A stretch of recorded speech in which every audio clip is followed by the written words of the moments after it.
మరొక అబాండెడ్ ప్లేస్కి నేను వెళ్ళబోతున్నానండి. సో ఇది కొండవీడు కోటలో మరొక ప్లేస్ ఇది.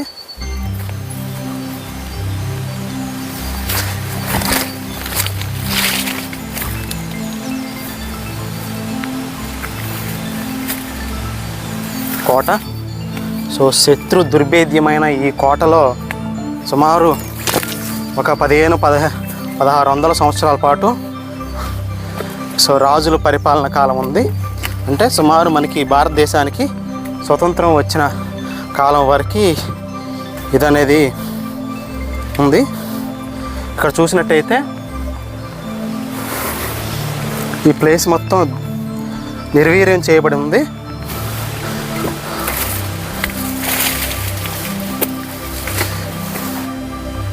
ఇక్కడ చూసినట్టయితే మొత్తం ఇక్కడ ఏదైతే గదులు ఉన్నాయో ఆ గదులు మొత్తం పూర్తిగా ధ్వంసం అయిపోయి ఉన్నాయి. దీన్ని మళ్ళీ కన్స్ట్రక్షన్ చేయాలంటే ఏంతో కూడిన విషయం. ఈ చెట్టు మీకు ఎవరికైనా తెలిసినట్టయితే కామెంట్లో మెన్షన్ చేయండి. సో చిన్న ఇవి కనిపిస్తున్నాయండి. ఇవి చిన్న పువ్వుల్లాగా ఉన్నాయి. సో ఇటువంటి వాటినే నా చిన్నప్పుడు సో అమ్మాయిలు మనకి ఏవైతే రేగిపళ్ళు ఉన్నాయో రేగిపళ్ళు పూత అంటే పువ్వులు వాటిని తీసి అలా ముక్కుకి పెట్టుకునేవారు, ముక్కు పుల్లలాగా. నాకు ఇవి కూడా అలానే అనిపిస్తున్నాయి ఇవి చూస్తే. కాకపోతే ఇది నాగజీవుడు బ్రహ్మజీవుడు లాగా అనిపిస్తుంది కానీ ఆ విధంగా లేదు. ఇది ఒక రకమైన చెట్టు, చాలా వ్యాపించి ఉంది. చరిత్ర చూస్తే చాలా పెద్దగా ఉంది. కానీ కట్టడాల సంరక్షణ అనేది పూర్తిగా విస్మరించారు. ఏమీ లేదు. ఎంతో చరిత్ర కలిగిన కట్టడాలు అనేవి ఇలాగ నిర్వీర్యం అయిపోయి ఉన్నాయి.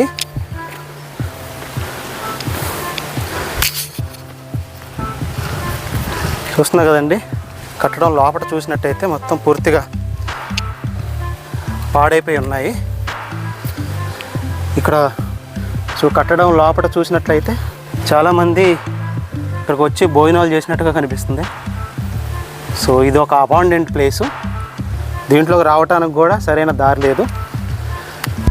పైన చూసినట్టయితే మనకి ఈ విధంగా ఉంది.